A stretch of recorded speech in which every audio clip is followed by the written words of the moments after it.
కాశ్యపాన్వయ సంజాతం నారాయణ పదాశ్రితం శ్రీమన్నారాయణం వందే యతీశ్వర శ్రియాజుషం వేదాంతద్వయ తత్వజ్ఞం మంత్రమంత్రార్థదం గురుం శ్రీమన్నారాయణాచార్య రామానుజయతిం భజే. శ్రీమద్వేంకటరంగార్య శిష్యం సచ్చిష్ట సేవధిం శ్రీలక్ష్మణార్య విబుధం సంశ్రయే ధీవిదీప్తయే. కౌశికాన్వయ సంజాతం వెంకటార్య తనూభవం వేదాంతాచార్య సచ్చిష్యం ఉడైవర్లమహం భజే. యో నిత్యమచ్యుతపదాంబుజయుగ్మరుక్మ వ్యామోహతస్తదితరాణి తృణాయ మేనే. అస్మద్గురోర్భగవతోస్య దయైకసింధోః రామానుజస్య చరణౌ శరణం ప్రపద్యే. నారాయణం నమస్కృత్య నరం చైవ నరోత్తమం దేవీం సరస్వతీం వ్యాసం తతో జయముదీరయేత్. వ్యాసం వసిష్ఠనప్తారం శక్తేః పౌత్రమకల్మషం పరాశరాత్మజం వందే సుఖతాతం తపోనిధిం. యం ప్రవ్రజంతమనుపేతమపేతకృత్యం ద్వైపాయనో విరహకాతర ఆజుహావ పుత్రేతి తన్మయతయా తరవోభినేదుః తం సర్వభూతహృదయం మునిమానతోస్మి. జై శ్రీమన్నారాయణ. సుఖరూపమహాప్రాజ్ఞ సర్వశాస్త్ర విశారద సంసార సాగరే మగ్నం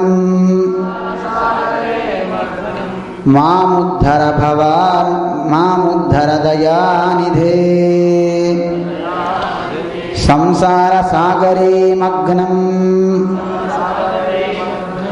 దీనం మాం కరుణానిధే. కర్మమోహ గృహీతాంగం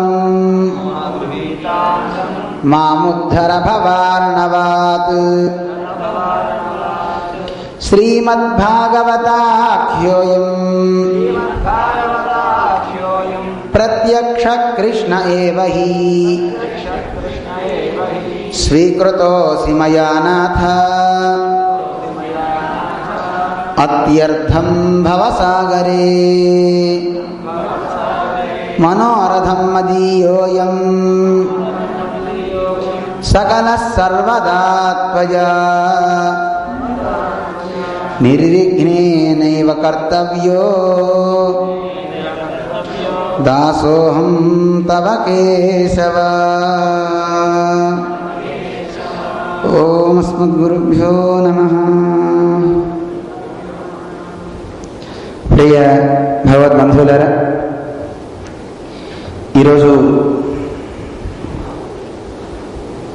సప్తమ స్కందం శ్రీమద్భాగవతంలో ఉన్నటువంటి కథలని మనం శ్రవణం చేయబోతున్నాం. 7 రోజుల్లో గడువు ఉంది. మనం శరీరాన్ని ఇక విడిచిపెట్టాలి. శరీరం ఎలాగో పోతుంది. మానవ జన్మ లభించిన తర్వాత ఎవరైనా శరీరాన్ని ఒక సమయం అయిన తర్వాత విడిచిపెట్టక తప్పదు. అయితే జీవించి ఉన్నంత కాలంలో ఏదైనా ఒక మంచిని చేయగలగాలి. లోకంలో అందరూ పుట్టినవాడు ప్రతివాడు ఆహారాదుల కోసం అన్వేషిస్తూ, గృహాదుల కోసం అన్వేషిస్తూ ఈ దారేషణ, పుత్రేషణ, ధనేషణ అంటూ ఉంటారు. ఈషణత్రయం అంటూ ఉంటారు. ఈ ఈషణత్రయంలో పడి కొట్టుకుంటూ ఉంటారట.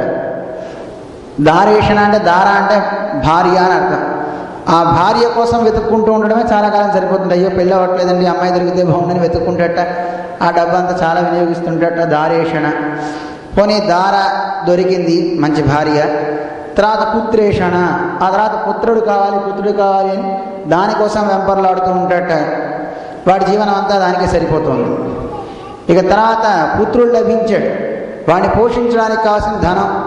ఇక ధనేషణ, కానీ మోక్షేషణ అనేది అసలు వాడికి ఉండనే ఉండదండి వాడి జీవితంలో. అయ్యో నాకు మోక్షం కావాలి, దాన్ని ఎవరిస్తారు, ఏ గురువు దగ్గరికి నేను వెళ్ళాలి, ఏం చేస్తే నేను తరిస్తాననే ఆలోచన మనిషికి రావడం చాలా కష్టం. ధనం ఉంది, చక్కని భార్య ఉంది, చక్కని సంతానం ఉంది, అయినా సరే ముక్తి గురించి ఆలోచించే మనిషే గొప్పవాడు. అలాంటి ముక్తి గురించి ఆలోచిస్తూ భగవత్కథని శ్రవణం చేయడమే ఒక ప్రధానమైన ఫలంగా భావించి మన పరీక్ష నరేంద్రుడు శ్రవణం చేస్తున్నాడు శ్రీశుక మహర్షి దగ్గర భాగవతాన్ని. ఏ కథ వింటే జీవనం సార్థకమవుతుందో అలాంటి కథను వినాలి అని ఆయన కూర్చున్నాడు. కూర్చుని ఆయన దగ్గర శ్రవణం చేస్తున్నాడు. నాకు అన్ని చాలా మంచి విశేషాలు చెప్తున్నారు. కానీ లోకంలో ప్రతి వారికి ఒక సందేహం వస్తుంది కదా, ఈ సందేహం ఈయనకి కూడా వచ్చిందండి పరీక్ష నరేంద్రుడికి. ఏమండి, భగవంతుడు ఎప్పుడు దేవతల పార్టీలోనే ఎందుకు ఉండాలి, రాక్షసులనే ఎందుకు చంపాలి, రాక్షసుల వైపు ఉండి దేవుళ్ళని ఎందుకు చంపకూడదు, దేవతల్ని, దేవుడికి ఎందుకండి వాళ్ళ మీద అంత వైషమ్యం, భగవంతుడికి తేడా ఉండకూడదు కదా, మరి ఆయన భగవంతుడు అయ్యి ఉండి ఇలాంటి తేడా చూపొచ్చునా అంటే, నాయన భగవంతుడికి తేడాలనేవేం లేవు, వారైనా ఒకటే వీరైనా ఒకటే, అందరూ ఒకటే ఆయనకి. కానీ లోకంలో ఒక చెడు ప్రవృత్తి కలిగిన వాడు ఎవడైనా ఉంటే అలాంటి చెడు ప్రవృత్తి కలిగిన వాడిని సన్మార్గంలో పెట్టాలి కనుక భగవంతుడు వాళ్ళని వధిస్తూ ఉంటాడు. అందులో వృత్రాసురుడు గురించి నేను విన్నాడు కదైనా, వృత్రాసురుడు విష్ణు భక్తుడు, చాలా గొప్పవాడు. అలాంటి ఆయన ఎందుకు వధించాలి అంటే ఒక కారణం చేత ఆయనకి ఏదో శాపం వచ్చినా సాక్షాత్తు భగవంతుడు తనలోకే తీసుకున్నాడు అని చెప్పేటండి. మరైతే ఎందుకు ఈ వృత్రాసురుడిని తీసుకోవాలి, మరి మిగతా వాళ్ళందరినీ ఎందుకు తీసుకోలేదు అనే వృత్తాంతాలన్నీ తీసుకుని వస్తూ మన ధర్మరాజుకి నారదుడికి జరిగిన సంవాదాన్ని ఇక్కడ చెప్తూ ఉంటారు.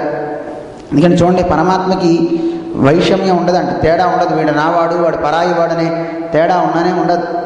ఎవరినైతే బాగుపరచాలనుకుంటాడో పరమాత్మ వాడి చేత మంచి పనులు చేయిస్తుంటాడు. ఏషైవ సాధు కర్మకారయతి ఎం యమేభ్యో ఉన్నినీషతి అని శాస్త్రం మనకి చెప్తుంది.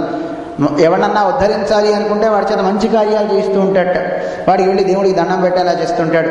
అక్కడ ఉండే జీవరాశికి ఏదో ఒక కాస్త ఆహారాన్ని ఇవ్వాలనే బుద్ధిని పుట్టిస్తూ ఉంటాడు. ఎందుకంటే వాడి కర్మానుగుణంగా అన్నీ సాగుతూ ఉంటాయి. ఆ కర్మకు అనుగుణంగా వాడికి మంచి బుద్ధి పుట్టేలా కూడా పరమాత్మ చేస్తుంటాడు. అది ఎందుకు అలా చెయ్యాలి అని అడగడానికి మనకి అర్హత లేదండి. ఎందుకంటే ఆయన ఇష్టం, ఆయన సర్వస్వతంత్రుడు. ఎవరినైనా కటాక్షించాలి అనుకుంటే కటాక్షిస్తాడు. వాడు ఎలాంటి వాడైనా సరే, శత్రువైనా సరే, మిత్రుడైనా సరే, ఎవరినైనా తను మార్చాలి అనుకుంటే మార్చేస్తాడు. మన మంచి భక్తుడిగా తీర్చిదిద్దుతాడు. దీనికి ఒక ఉదాహరణ, నీకు ధర్మరాజు గారు రాజ్యాన్ని పొందిన తర్వాత నారదుల వారు వచ్చారు. నారదుల వారు వచ్చిన తర్వాత ఆయనతో ఎన్నో సందేహాలన్నీ తీర్చుకుంటూ ఆయనతో అడిగట్టు, ఏమండి రాజసూయ యాగం జరిగినప్పుడు వచ్చేట నారదుల వారు. ఆ రాజసూయ యాగంలో కృష్ణుడికే యజ్ఞ ఫలాన్ని ఇచ్చారు, మరి ఇవ్వడానికి వీలు లేదు అన్నాడు శిశుపాలుడు. ఇవ్వద్దన్నప్పుడు మరి పరమాత్మని ఎన్ని తిట్టాలో అని తిట్టాడు. చిన్నప్పటి నుంచి పుట్టిన దగ్గర నుంచి కృష్ణుడు అంటే అసలు పడదాయన. ఆ 100 దోషాలు అయిపోయినాయి, కృష్ణుడు వధించాడు. సభలో అందరూ చూస్తుండగా కృష్ణ పరమాత్మలో ఆయన లీనమయ్యాట మన ఈ చేది రాజు శిశుపాలుడు. అలా అవగానే అందరూ చూశారు. మరి ధర్మరాజు అడిగట్టు, ఏమిటి ఇది ఇలా ఎందుకైంది, వాడు పరమాత్మని దూషించేవాడు కదా, వాడు అలాంటి దుష్టుడు అనేక రకాలైన యోనుల్లో పడాలి కదా, అసుర యోనుల్లో రాక్షస జన్మలు వాడు ఎత్తాలి కదా, అలా ఎత్తకుండా వాడు ఎందుకోసం ఇలా మళ్ళీ కృష్ణుడిలో ప్రవేశించాడు అంటే దానికి నారదుడు చెప్తాడు, నాయన ఇది కారణం అని చెప్పడానికి కాదు, నిరంతరం వాడు భగవంతుడిని ద్వేషిస్తున్నాడని మనం అనుకుంటున్నాం, కానీ ద్వేషించేవాడు భక్తుడి కన్నా చాలా గొప్పవాడు. భక్తుడు ఒకసారి సహస్రనామం చదువుతాడు భక్తి లేకుండా, కానీ తిట్టేవాడు పరమాత్మ చేసిన కార్యాలని గుర్తుపెట్టుకుని మరి శ్రద్ధగా వినిమని వాడు తిడుతూ ఉంటాడు. ఇలా చేశాడు, అలా చేశాడని వాడు ప్రతిదీ కౌంట్ చేసుకుంటాడు. ఏం చేస్తున్నాడా అని ఎంతసేపు కృష్ణుడి మీద వాడికి దృష్టి. శిశుపాలుడికి కృష్ణుడు ఏం చేస్తున్నాడు, ఎవరింట్లో దొంగతనం చేశాడు, వాడు ఎవరి చీరలు ఎత్తుకుపోయాడు, ఇవన్నీ తెలుసుకుని అవన్నీ రోజు గుర్తుపెట్టుకుంటాడు. కృష్ణుడు కనపడితే ఇవన్నీ తిట్టాలి, ఎవరైనా కృష్ణ భక్తులు కనపడితే ఇవన్నీ తిట్టాలని నోట్ చేసుకుని ఇవి స్మరించుకుంటూ ఉంటాటండి. జల క్రీడా సమాసక్త గోపీ వస్త్రాపహారక అని తిట్టేటండి. అది అష్టోత్తరంలో ఒక నామం అయిపోయింది. చూడండి, పరమాత్మని తిడితే ఒక నామం, మనల్ని తిడితే అది ఎవరు వెళ్ళినామండి. అందులో వీడు తిట్టే తిట్లు మామూలు తిట్లు కాదు. చూడండి, శిశుపాలుడు తిట్టే తిట్లు మన ఆళ్వార్లు చెప్తారు, మన స్వామివారు ఇంకా అందంగా చెప్తారు ఒక మాట. శిశుపాలుడు తిట్టే తిట్లు ఎలా ఉంటాయంటే అండి, తిట్లు తిట్టడంలో పిహెచ్డీలు ఇచ్చేటటువంటి వాళ్ళు ఉంటారు చూసారండి. ఆ పిహెచ్డీ ఇచ్చే వాళ్ళకు కూడా పిహెచ్డీ ఇస్తాటండి వీడు. అలాంటి వాళ్ళకు కూడా కావాల్సినటువంటి ఇది ఇస్తాట. శిశుపాలన్ అని ఆళ్వార్లు చాలా అందంగా చెప్తారు. అసలు వాడు వెనక తిట్టాడంటే శిశుపాలుడు చెవులల్లో సీసం పోసేసుకోవాలండి. సీసం పోసుకున్నా ఇంకా వినపడుతుందండి. అలాంటి ఘోరమైనటువంటి తిట్లు తిట్టేవాడు ఆ శిశుపాలుడు. అలాంటి వాడికి అవ్వా మోక్షం ఇచ్చేసావయ్యా, ఎందుకు ఇచ్చాడు అలా పరమాత్మ అంటే ఆయన ఇష్టం. ఎవడైతే అయితే ఎందుకు ఇస్తాడు పరమాత్మ అంటే, ఎవరికైతే పరమాత్మ యందు అమితమైన ప్రేమ ఉంటుందో ఆ ప్రేమని తిట్ల రూపంలో తిట్టినా పర్వాలేదు, లేదు ద్వేషంతో ఆయన ప్రేమించినా పర్వాలేదు, ఆయన ఎవరెవరికి ఏ రకమైన భావం ఉంటే వాళ్ళంతా తరిస్తారు అని చెప్పాడు. ఇది ఎలా కుదురుతుంది అంటే, ఎందుకు కుదరదు నీకు ఉదాహరణ చెప్తా వినని.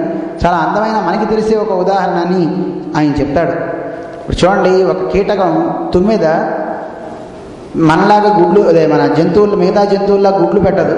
మనలాగా ఇప్పుడు మీరంతా చాలామంది పిల్లల్ని కన్నట్టుగా పిల్లల్ని కందది.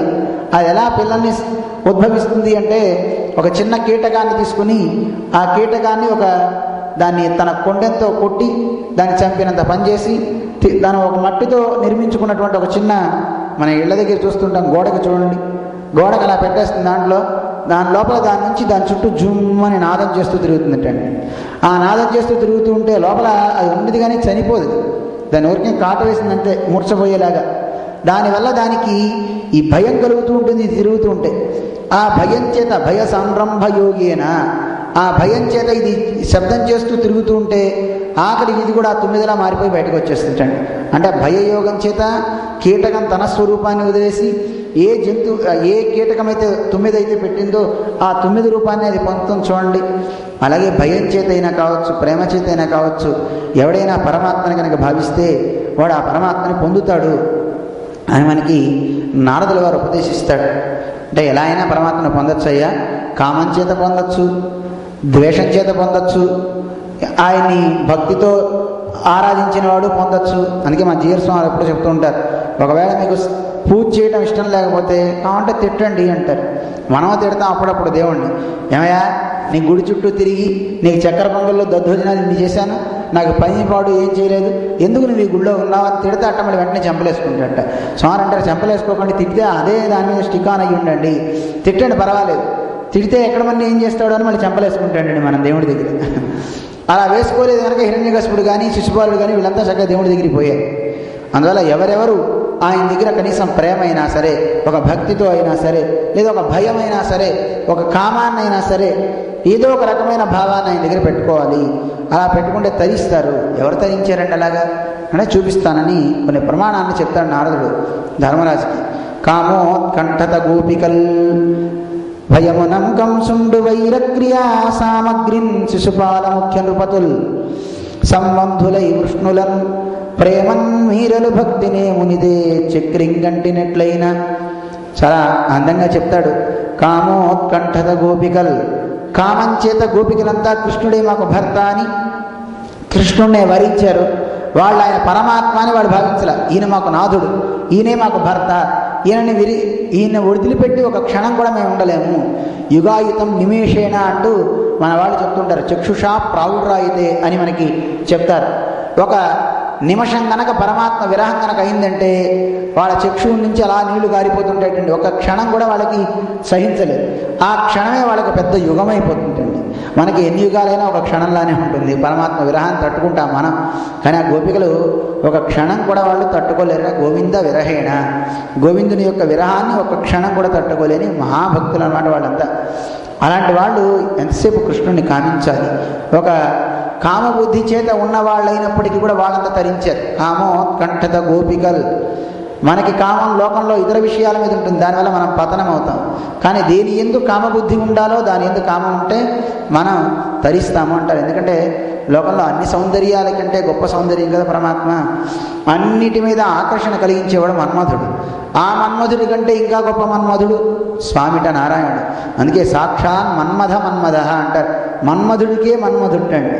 మన్మధుని యొక్క ప్రకోపం చేత ప్రతివాడు నాకు అది పొందాలి ఇది పొందాలనిపిస్తే ఆ మన్మధుడికి మరి ఎవడు చేశాడో తెలియదు. మన్మధుడి దగ్గర బాణాలు 5 ఉంటాయి, అందరి మీద ప్రయోగిస్తాడు. కానీ పరమాత్మ యొక్క విభ్రమం ఉంటుంది చూసారు, ఆ కన్ను దృష్టిలో పడితే చాలు మన్మధుడికి కూడా ఆ బాణాల కింద అవి పనిచేస్తాడు. ఆ భగవంతుని యొక్క చూపులు అవి పడి ఈయన కూడా ఆయన పొందాలనుకుంటాడు. అటువంటి గొప్ప చూపుడు కలిగిన వాడు పరమాత్మ. అందువల్ల సాక్షాత్ మన్మథ అంటారు. మన్మధుడికి మన్మధుడు అనమాట. అటువంటి ఆయన్ని కామించారు వీళ్ళంతా ఆ గోపికలంతా ఆయన్ని కామించి పొందారు.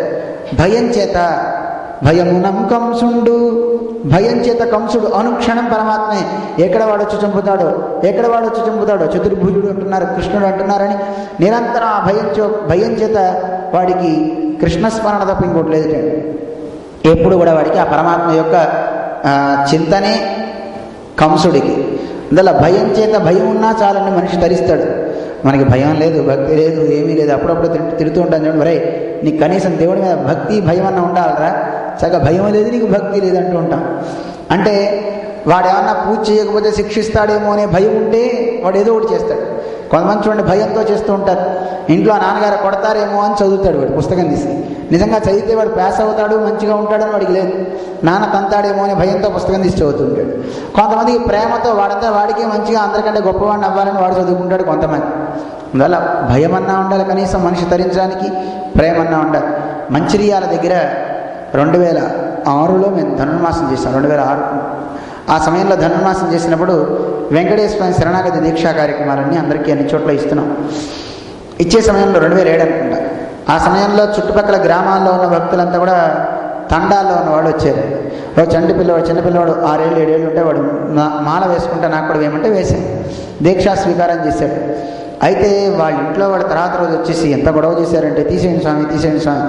ఎందుకన్నా ఏం కాదు, పర్వాలేదు, మీరైనా తీసేయచ్చు, ఉండనేంటి, పర్వాలేదు, తప్పేంది, అమ్మ వద్దండి. ఎందుకని మీరు వద్దంటున్నారు?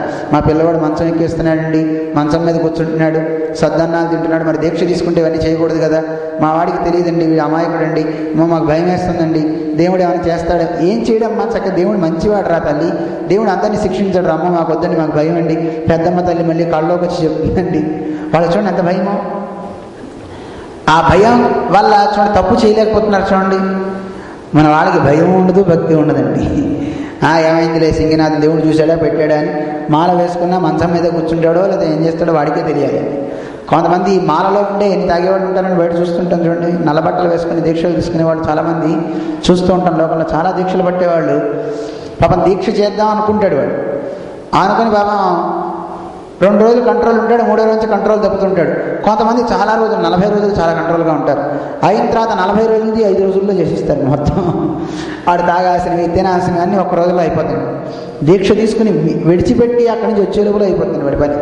ఎందుకు ఆ 40 రోజులు దీక్ష చేయడం వ్యర్థం కదండి. ఇంకా దీక్ష 40 రోజులు ఎందుకు చేయమన్నారు, అన్నీ మానమన్నారంటే ఈ 40 రోజులు మానితే తర్వాత వీడికి బుద్ధి పుట్టి మానేసే గుణం వస్తుందనే ఉద్దేశంతో 40 రోజులు చేయి, ఏదైనా ఒక పడతాం, అవి తినకో ఇవి తినకో అని రిస్ట్రిక్షన్స్ పెడతారు. ఉల్లిపాయ తినకో అవి తినక 40 రోజులు తింటాం అలవాటు అయిపోయిన తర్వాత వాడికి ఏమవుతుంది, అమ్మయ్య ఎలాగో తింటం లేదు కదా, నాకు బాగానే ఉంది కదా అని తింటాం మానేస్తాడు. అందుకని ప్రతిదానికి దీక్ష 40 రోజులు.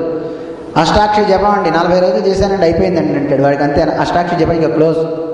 ఆ 41వ రోజు నుంచి మళ్ళీ వాడు నారాయణ అనే అన్నయ్య అండి. ఆ 40 రోజులు పెట్టుకున్నాడు కనుక రోజు కూర్చోవడం జపం చెప్పాం. ఇంకా అలా ఉండకూడదు. 40 రోజులు అయిన తర్వాత అది ఒక అలవాటు అయిపోయి వాడి చేత అటు ఇటు వెళ్ళనివ్వక ఏ సమయమైతే మంత్రానుసంధానం చేశాడో ఆ మంత్రానుసంధానం చేయడం కోసం ఆ రోజు మళ్ళీ కూర్చోవాలి, 41వ రోజు కూర్చోవాలి. వాడికి ఇంకా ధ్యానం మీద ప్రేమ పెరిగి భగవన్నామం చెప్పే ఒక శక్తి కలగాలి, ఒక బుద్ధి పుట్టాలి. ఇది భగవంతుడి మీద కనీసం ప్రేమన్నా ఉండాలి, భయమన్నా ఉండాలి. వాడికి భయం ఉంది కనుక పాపం వాడు చూడండి తప్పు చేయలేకపోతున్నారు. భయం ఉంది, పరమాత్మ యొక్క శక్తి తెలుసును. ఎందుకంటే కంసుడికి తెలిసిందంటే ఎంతమందిని పంపించాడో ఒక్కళ్ళు తిరిగి రాలేదండి. 1 వే ట్రాఫిక్ కృష్ణుడి దగ్గరికి. రాముడన్నా ఒకవేళ వదిలిపెట్టేస్తాడేమో కానీ కృష్ణుడు అయితే వదిలిపెట్టండి. ఎవరన్నా వెళ్ళారు ఆయన దగ్గరికి అంటే మళ్ళీ కంసుడి దగ్గరికి వెళ్ళిన వాళ్ళు ఎవరు కూడా ఏమయ్యారు అనేది కూడా తెలియలేదు అండి. వెళ్ళిన వాళ్ళు వెళ్ళినట్టే మళ్ళీ కబురు పెట్టకుండానే వెళ్ళిపోతున్నారు. కృష్ణుడు ఎవరిని వదలలేండి, శత్రుశేషం ఉంచుకోలేదు కృష్ణ పరమాత్మ. అదలా కంసుడికి భయం, వెళ్ళిన వాళ్ళు వెళ్ళినట్టే పోతున్నారు, ఏమవుతున్నారో తెలియట్లేదు, వాడు మన దగ్గర ఉండే భూతాల కన్నా పెద్ద భూతంగా ఉన్నాడు వాడెవడు అని వాడికి భయం పుట్టిపోయింది. మారీచుడికి ఎలా అయితే గనక రకారాదీని నామాని ఎక్కడైనా రా అని ఎవడైనా ఉచ్చరిస్తే చాలు వాడి గుండె బయలుపోయేటండి. ఎందుకంటే మారీచుడి వరకు రాముడు దెబ్బతిన్నాడు కనుక రామబాణాన్ని రా అని ఎవడైనా ఉచ్చరించిన, రత్నము అని ఎవరైనా చెప్పడానికి ఇగో నీకు ఈ రత్నాన్ని ఇస్తున్నాను ఆ రత్నం అని అంటే చాలా భయపడి పారిపోయేవాడు. ఎందుకు పారిపోతున్నాడు ఎవడికి తెలియదు. గాలి వీచి జుయ్యని వీచి రకార శబ్దం వినపడితే చాలా భయపడిపోయేవాడు వాడు. అందువల్ల ఆ భయం చేత కూడా మనిషి బాగుపడతాడు. నిరంతరం వాడికి ఆ భయం చేత భగవన్నామస్మరణే వస్తుందమ్మో దేవుడు ఏమైనా చేస్తాడేమో అనే భావనతో భయమునం కంసుండు, అలా కంసుడు తరించాడయ్యా. వైరక్రియా సామగ్రిన్ శిశుపాల ముఖ్య నృపతుల్, పరమాత్మ మీద వైరాన్ని పెట్టుకున్నాడు కంసుడు, మన ఈయన శిశుపాలు. ఆ వైరాన్ని పెట్టుకుని ఆయన నిందించాడు. ఎన్ని తిట్లు తిట్టాడండి. అలా తిట్టడం వల్ల వాడు తరించాడు. దీన్ని బట్టి అర్థమవుతుంది మనకి. కనీసం దేవుడి మీద భయం అన్నా పడండి, ఆయన్ని కామించండి, లేకపోతే విష్ణు సహస్రనామం చదివినట్టుగా తిట్ల సహస్రనామం చేయండి. తిట్టి ఆయన పొందాడు. శిశుపాల ముఖ్య నృపతుల్ సంబంధులై వృష్ణులను, ఆయనతో సంబంధాన్ని పెట్టుకున్నట్ట. మా కులంలో పుట్టాడు అని యాదవులంతా ఉన్నారు. అందువల్ల ఆయన కులంలో పుట్టారని భావించారు కనుక వాళ్ళందరికీ కూడా మోక్షం వచ్చింది. ప్రేమన్ మీరలు, ప్రేమ చేత మీరంతా ఆయన పొందారయ్యా.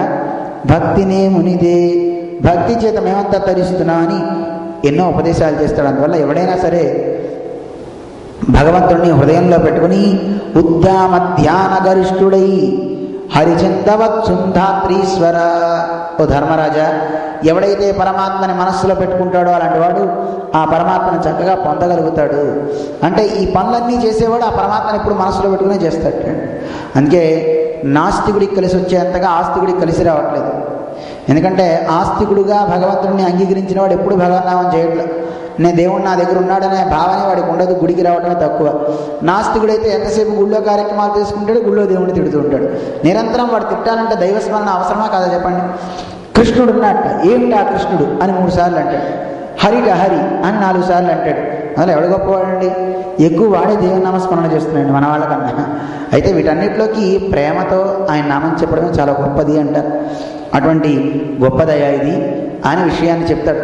అసలు ఏమిటి వీళ్ళంతా, ఎందుకు ఈ శిశుపాలుడు వచ్చాడు, ఎందుకు ఈ జైవిజీవుల గురించి మీరు నాకు చెప్పారు కదా, అసలు ఎవరు వీళ్ళంతా అని వృత్తాంతాన్ని అడిగితే అప్పుడు నారదుడు చెప్తాడు, వీళ్ళంతా ఎవరో కాదు, ఈ జైవిజీవులని విష్ణువు దగ్గర కాపలాగా ఉండేటటువంటి వాళ్ళు వీళ్ళు. అలా ఉన్నప్పుడు విష్ణువు దగ్గర ద్వారాన్ని కాచేటటువంటి ద్వారపాలకులు ఒకసారి 5-6 ఏళ్ల వయసు కలిగినటువంటి సనత్కుమారులు విష్ణులోకానికి వెళ్ళారు విష్ణుమూర్తిని దర్శించుకోవడానికి. అలా వెళ్ళినప్పుడు ఆయన్ని అడ్డగించారట లోపలికి వెళ్లకుండా. అలా వెళ్లకుండా ఆపినందుకు గాను ఏమైంది, వాళ్ళ కోపం వచ్చింది, శాపం పెట్టారు. అయితే ఆ ముళ్ళు చాలా గొప్పవాళ్ళండి. అసలు చాలామందికి ఒక సందేహం వస్తుంది, ఏమండి పరమపదం నిత్య సత్వస్థం అంటారు కదా, వైకుంఠం కానీ ఏదో విష్ణులోకం కానీ అక్కడ ఎప్పుడు సత్వగుణమే ఉంటుంది తప్ప క్రోధము ఆవేశం ఏం రావు కదా. మరి అలాంటి లోకంలోకి వెళ్ళినటువంటి ఈ మునుడికి ఎందుకు కోపం వచ్చింది ఆలోచించండి ఒకసారి. మునులు అందులో సనత్కుమారులు చాలా గొప్పవాడు, నారాయణ అంశతో అందరికంటే ముందు పుట్టినటువంటి మహానుభావులు వాళ్ళు. అలాంటి వాళ్ళకి ఎందుకు కోపం వచ్చింది ఆ లోకానికి వెళ్ళి? అవసరమా కోపం ఉండొచ్చునా? ఇప్పుడు చాలామంది అడుగుతుంటారు కోపం ఉండొచ్చా అండి అని. కోపం లేకపోతే మనిషి బాగుపడ్డాడు. కోపం ఎంతవరకు ఉండాలో అంతవరకు ఉండాలి. కానీ ఉండకూడని చోట కోపం ఎందుకు వచ్చింది ఈ దేవతలకి అంటే ఈ మహానుభావులైన ఋషులకి? అంటే ఇది విష్ణు మాయ. విష్ణువే కావాలని వాళ్ళల్లో ఆవహించి ఆ రకమైనటువంటి భావాన్ని పుట్టించేలా చేశాడండి. అది జీవిజీవులతో స్వామి చెప్తాడు, ఇదంతా నామాయనయ్య అని. వాళ్ళు శాపం పెడతారు వీళ్ళకి, మీరు అసురులైపోండి, విష్ణు స్థానంలో ఉండి వచ్చినటువంటి భక్తుల్ని లోపలికి పంపకుండా ఆపుతారా? చూడండి, అందుకే జీఆర్ స్వామి దగ్గరికి వచ్చిన భక్తులు కూడా చాలామంది, అమ్మ కాసేపు కూర్చోండరా స్వామి వస్తారా అంటే ఎంత కోపం అండి, చెప్పమంటే నీకుగా చెప్పింది అని ఎంత వాడినైనా సరే ఆగరండి. చెప్పాలని తెలీదా, మేము వచ్చామని చెప్పండి అంటారు. స్వామివారు వచ్చిన తర్వాత మళ్ళీ అడిగాను ఉంచిపోతారు. మాకు ఆశ్చర్యం వేస్తుంది, అరే ఇందాక మాట్లాడింది వీళ్ళేనా మన వాడితో అని. ఇందాక మాట్లాడినప్పుడేమో నానా రకాలుగా మన వాళ్ళని వెళ్ళి చెప్పండి అదే ఇదే అని అంటారు. వచ్చిన తర్వాత ఏమో నిటారుగా ఉన్నవాడు వంగిపోతాడు, బెండ్ అయిపోతాడు. అది వారిని చూస్తే ఎందుకు మాకు అనిపిస్తుంది, దుర్యోధనుడు లాంటి ప్రవృత్తి లోకంలో ఉన్నవాడు. దుర్యోధనుడు అలాగే అన్నట్టు కృష్ణుడు వస్తుంటే దూతగా ఎవడైనా సరే కృష్ణుడు వస్తే లేచారా జాగ్రత్త అన్నట్టు. మరి ఎలా అయ్యా కృష్ణుడు కదా, మరి ఆయన చాలా గొప్పవాడు కదా, పుండరీకాక్షుడు దేవుడు, మరి ఆయన వచ్చినప్పుడు లేకుండా ఎలా ఉండాలి? నన్ను చూడండి నేనేం చేస్తే అది చేయండి అన్నట్టు అందరినీ. సరేనా, అందరూ కృష్ణుడు రాగానే కృష్ణుడు వస్తున్నాడో వచ్చిన అందరూ 100 మాగదులు చెప్తున్నారట. 100 మాగదులు చెప్పగానే కృష్ణుడు వస్తున్నాడు, ఎవరు కూడా కృష్ణుడు వంక చూడాల, దుర్యోధన వంక చూస్తున్నారటండి. చూచే దుర్యోధన టక్కుని లేచేటండి, అందరూ లేచి నిలబడ్డారట. వాడే చెప్పాడుగా నేనేం చేస్తే వచ్చేయమని. నేను కృష్ణుడు వస్తే లేవద్దని ఆజ్ఞాపించిన వాడే లేచిపోయింటే ఎంత గొప్ప శక్తి ఉన్నవాడు అని. అంటే గొప్ప ఆర్జవము, గొప్ప తపశ్శక్తి, శౌచము ఉన్నటువంటి మహనీయులను చూస్తే ఎంత గొప్పవాడైనా, ఎలాంటి వాడైనా నీరు గారక తప్పదు, వాళ్ళ దగ్గర వంగక తప్పదు. అందువల్ల అలా ఉన్నవాడు కూడా ఒకసారి సోమవారం రాగానే అలా అయిపోతుంటారు. చాలా ఆశ్చర్యం అనిపిస్తూ ఉంటుంది. వీళ్ళని కూడా పాపం శాపం పెట్టారు. వీళ్ళు సనత్ కుమారుడు అంటే నిజానికి ఆశ్రమాలకు వచ్చేవాడికి కూడా ఆ ఆశ్రమంలో అడుగుపెట్టినటువంటి స్థానం, భగవద్ ఆరాధన ఇవి జరిగే స్థానంలో మనిషికి వికారాలు రాకూడదు, కోపం రాకూడదు, వాడికి ఏ రకమైనటువంటి భగవద్భక్తుల్ని నిందించకూడదు. మరి అలాంటిది ఎందుకు వస్తున్నాయి ఇలాగా అంటే ఇది ఇక్కడంటే కలి ప్రభావం అనుకుందాం, అక్కడ భగవన్ మాయ. ఇది కూడా పరమపదమే కదండి, అది పరమపదము, ఇది వైకుంఠమేనండి. దేవుడు ఎక్కడుంటే అది వైకుంఠమేనండి. వైకుంఠంలో అక్కడ కూడా నిత్య సత్వం ఉండే తీరుతుంది. భగవంతుడు ఇక్కడ కాదండి, అది వైకుంఠం కనుక అక్కడ నిత్య సత్వము అంటే తప్పు. అంటే భగవంతుడు ఇక్కడ లేడా? ఇక్కడ ఉన్నాడు కదా. ఆయన భగవంతుడు అంతటా ఉన్నాడనే భావన మనకుంటే ఆ ప్రదేశం అంతా మంచిగానే అవుతుంది కదండి. అందుకే అలాంటి మహానుభావులు, అలాంటి మనస్సు కలిగిన పెద్దల యొక్క చెలిమి మనకు అవసరం. అలాంటి భావాన్ని పెంపొందించుకునే ఒక బుద్ధి ప్రరోచనాన్ని కలిగే వ్యాసంగాలు మనకు అవసరం అన్నమాట. అందువల్ల అలాంటి భావం మనకు కావాలి. అలాంటి భావం కలిగిన పెద్దలే వైకుంఠానికి వెళ్ళిపోయి కోపం వచ్చింది వాళ్ళకి.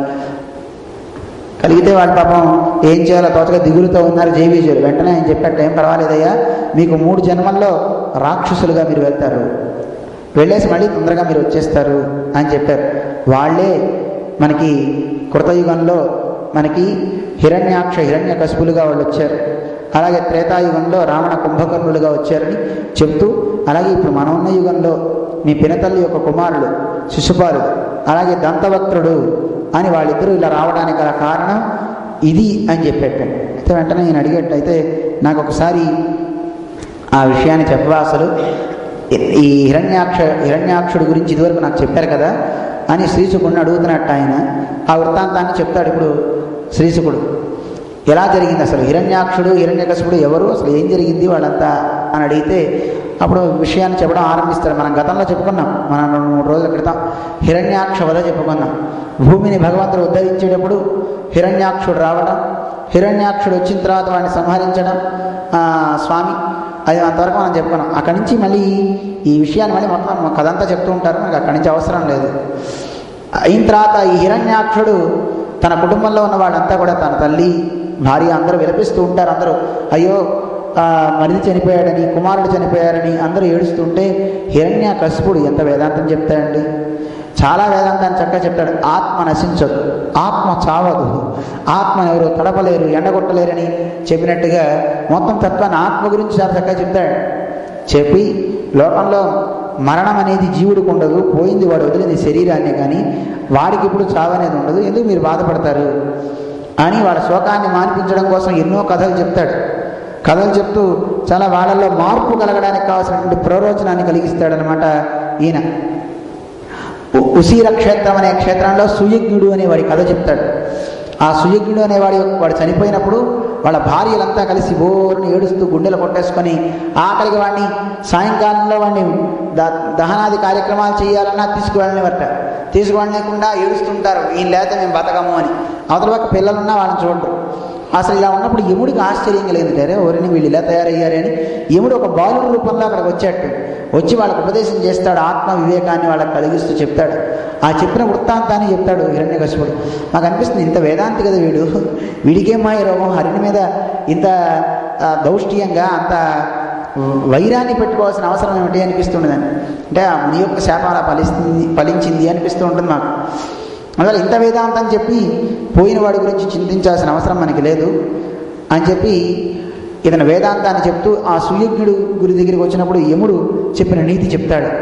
చెప్పి ఆ యముడు వాళ్ళ దగ్గర అందరి దగ్గరికి వచ్చి బాలుడి రూపంలో వచ్చారా, ఎవరైనా చింతిస్తారా, మీకు ఒక కథ చెప్తా వినని మళ్ళీ యముడు చెప్పిన కథ చెప్పాడండి.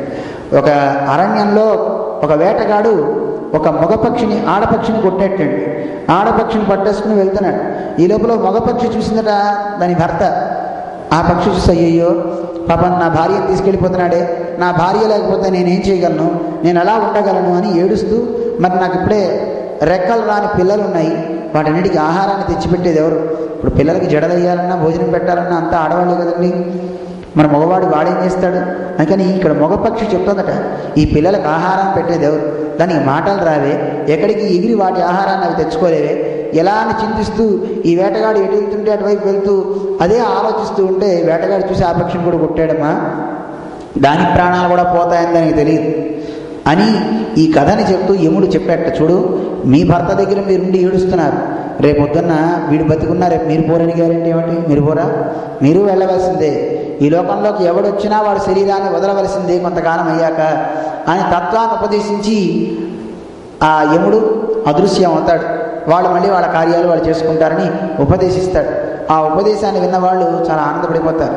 హిరణ్యకశిపుడి భార్య కయాధువు అని పేరు ఆవిడికి. ఆవిడ కూడా చక్కగా మనస్సుని ప్రశాంతం చేసుకుంటుంది, తన తల్లి కూడా ప్రశాంతం అవుతుంది. అయిన తర్వాత ఈ కార్యాలకి ఉపక్రమిస్తారు. వీడు మాత్రం హిరణ్యకశిపుడు ఎలా అయినా సరే నా సోదరుడిని చంపినటువంటి వాడిని నేను బతకనివ్వను, వాడిని ఎలా అయినా సరే వధిస్తాను అని మందర పర్వత గృహలోకి వెళ్ళి అక్కడ తపస్సు చేయడం ఆరంభిస్తాడు. వీడు అంటే రాక్షసులకి పట్టుదల ఎక్కువ కదండి. వాడు చేసే జపం అలా ఇలా చేయట్లేదంటే తపస్సు, వాడు చేసే తపస్సుకి మొత్తం అంతా కూడా భూమి అంతా కంపించింది. వాడు అంటే తపశ్శక్తి పెరిగే కొద్దీ లోపల నుంచి అగ్ని బయలుదేరుతూ ఉంటుందంటండి. ఆ అగ్ని ముల్లోకాలు వెళ్ళిపోయిందంటండి. ముల్లోకాలు వెళ్ళి ఇంద్రలోకం, బ్రహ్మలోకం అన్ని లోకాన్ని కంపింపజేస్తుందట. ఆ అగ్ని కంపించి వాడంతా భూమి అన్నీ అదిరిపోతున్నాయట. అదిరెంకుంభిని సాత్రియయి, ఈ భూమి అంతా కూడా పర్వతాలతో సహా అదిరిపోయిందంటే ఒకసారి భూమి.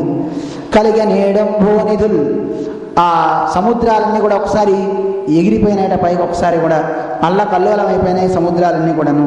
తారలు చెదిరన్, నక్షత్రాలన్నీ కూడా చెదిరిపోయినాయి. వాడి తపస్సుకి తీవ్రతమం అయిపోయిందనమాట. ఆ తపస్సులో వాడి యొక్క శరీరంలో ఉన్నటువంటి ఏ భాగం లేకుండా మొత్తం అన్నీ కూడా చీమలు, అక్కడ ఉండే జంతువులన్నీ పుట్టలు కట్టేసి మొత్తం అన్ని ఆహారంగా చేసేసుకున్నాయి. వాడి దగ్గర ఏం మిగలలేదండి. వాడు కేవలం వాడి దగ్గర ఉన్నటువంటి అస్థికలని మాత్రమే పట్టుకునే ప్రాణాలు ఉన్నాయట, ఎముకల్ని పట్టుకుని. అది చూసి బ్రహ్మదేవుడు వస్తాడు. బ్రహ్మదేవుడు వచ్చి వాడి దగ్గరికి నీళ్లు చల్లి తన కమండలో ఉన్న తీర్థంతో చల్లగానే మళ్ళీ వాడి శరీరం వాడికి వచ్చేస్తుంది. ఆ శరీరంతో ఉన్న తర్వాత అప్పుడు చెప్తాడు బ్రహ్మ, చూడగానే ఎంత ఘోర తపస్సు చేసావో, నీ తపస్సు యొక్క శక్తి చేత నీ మేధస్సు అంతా పోయింది. మేధస్సు అంటూ ఉంటారు చాలామంది. మేధస్సు అంటే కొవ్వు అని అర్థం. అబ్బో స్వామి మీకు ఎంత మేధస్సు అండి అంటుంటారు. అంటే మీకు బాగా కొవ్వు పట్టింది అని అర్థం అండి. మేధ అనాలి, జ్ఞానానికి సూచిక మేధ. అబ్బా ఎంత మేధ అండి అని తప్ప అబ్బా మీకు ఎంత మేధస్సు అనకూడదండి. అందువల్ల నీ మేధస్సు అంతా పోయింది. నీ దగ్గర రుధిరము, నెత్తురు లేదు, మాంసము లేదు, మరేముంది? నా ప్రాణాలు ఎలా నిలిచాయి? కేవలం నీ ప్రాణాల ఎముకలను ఆశ్రయించుకునే బతికాయి అని చెప్పి విషయాన్ని చెప్పేటండి. చెప్పి ఆ బ్రహ్మదేవుడు నీ తపస్సుకి చాలా మెచ్చాను అని చెప్పి ఏం వరం కావాలో కోరుకోమంటాడు. ఇతను బ్రహ్మదేవుడిని సాష్టాంగం చేసి అనేక రకాలైన స్తోత్రాలు చేస్తాడు, కోరతాడు గొప్ప కోరికని. మనందరికీ తెలిసిందే, గాలిలో చావకూడదు, ఇంట్లో చావకూడదు, బయట చావకూడదు, ఆకాశంలో చావకూడదు కోరాడు. గాలిం కుంభిని నగ్ని నంబవుర ఆకాశస్థలిన్ దిక్కులం రేరన్ గ్రసములం. ఇన్ని చోట్ల నాకు ఎక్కడా మరణం రాకూడదని ఎన్నో విషయాలను అడిగేటండి. గాలిలో చావకూడదు, భూమి మీద చావకూడదు, ఇంట్లో చావకూడదు, ఇంటి బయట చావకూడదు, ప్రాణం ఉన్న వాడితో చావకూడదు, ప్రాణం లేని వాడితో చావకూడదు, బ్రహ్మ సృష్టిలో కానీ ఏ సృష్టిలో కానీ ఎవడి చేత సృష్టించబడిన దాంతో నేను చావకూడదు, ఏ రకంగా నేను చావకూడదు, ఇంటి బయట చావకూడదు, ఇంటి లోపల చావకూడదు. వాడి మార్గాన్ని వాడే చక్కగా చెప్పుకున్నాడు. మన బ్రహ్మదేవుడికి కూడా ఏం తెలియదేమో కానీ పరమాత్మకు అన్నీ వీడు ఏదైతే కోరాడో అన్నీ తెలిసిపోయినాయి. ఎలా చావాలో కూడా డిసైడ్ అయిపోయింది మొత్తం అంతా. నేను ఇలాంటి రూపంతో ఇలా చావాలని పెట్టేసుకున్నాడు. పాపం వాడు ఏం చేస్తాం, అలా వాడు కోరుకున్నట్ట. కోరి అక్కడి నుంచి బ్రహ్మ వరం ఇచ్చాడు. అయితే ఆ వరానికి బ్రహ్మదేవుడు వెళ్లే ముందే మహర్షులు, తపస్సంపన్నులైనటువంటి మహర్షులు, దేవతలంతా వెళ్ళి బ్రహ్మతో చెప్పారట, నాయనా జాగ్రత్త, నువ్వు వాడి దగ్గరికి వెళ్తున్నావు, ఏదన్నా నువ్వు చేసావంటే కనుక ఇవ్వకూడని వరాలు ఇస్తే చాలా ప్రమాదం. ఒకసారి రుద్రుడు ఇచ్చాడు భస్మాసుడికి కదండి, ఎంత కష్టాలు పడ్డారు. మళ్ళీ అలాంటి వరాలు ఇవ్వడం ప్రమాదం కదా, అందువల్ల నువ్వు కూడా జాగ్రత్త. ఎట్టి పరిస్థితుల్లోనూ వరాన్ని ఇచ్చేటప్పుడు ఆ వరం వల్ల మన పదవులకు ఇబ్బంది కలగకూడదు. దేవతలకు ఎప్పుడు వాళ్ళ పదవులు ఎప్పుడు పోకూడదని కోరికండి పాపం. వాళ్ళు అన్నారు మన స్థానానికి ఇబ్బంది కలగకుండా చూసుకోవాలి, దైవం యొక్క కార్యాలకు విఘాతం కలగకూడదు అని చెప్పారు.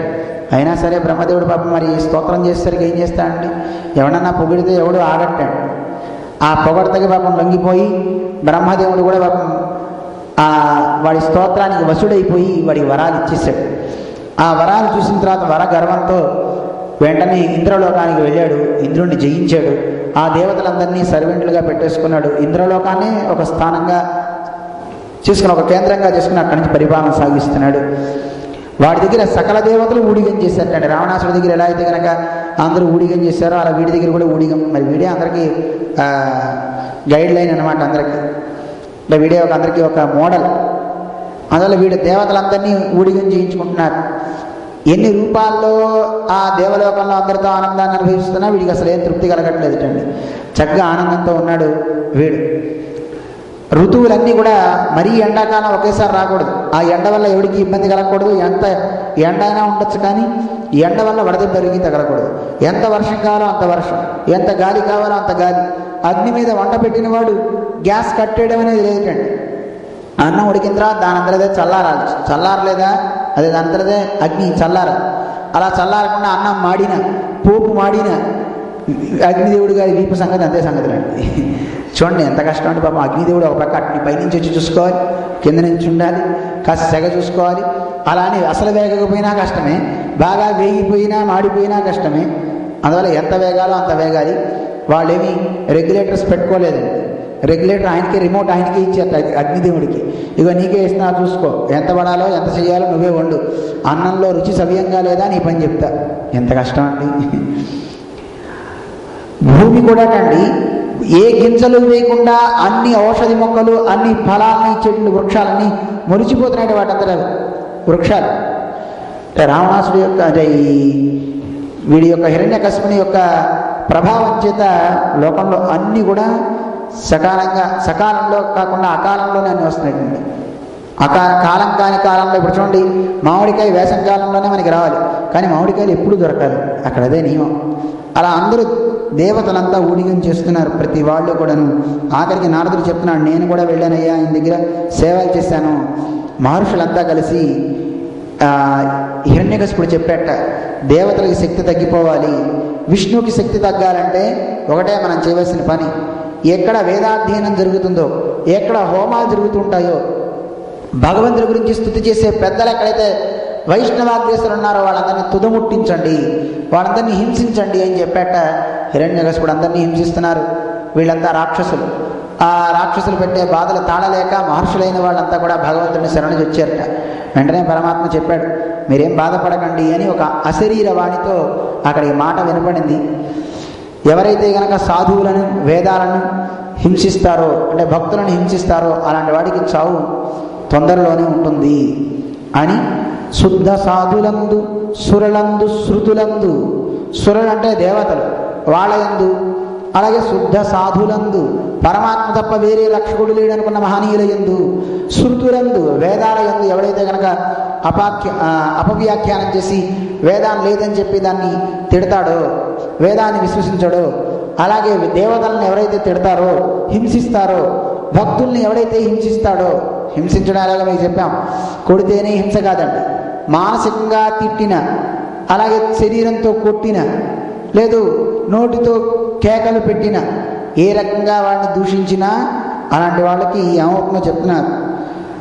గోవులందు విప్రకోటి యందు, ఆవులను కానీ, విప్రుడు అంటే అర్థం వేదశాస్త్రంతో విప్రాణామని శాస్త్రం చెప్తాను. వేదాల్ని శాస్త్రాలని చదివిన వాడికి పేరు విప్రుడు అని పేరు.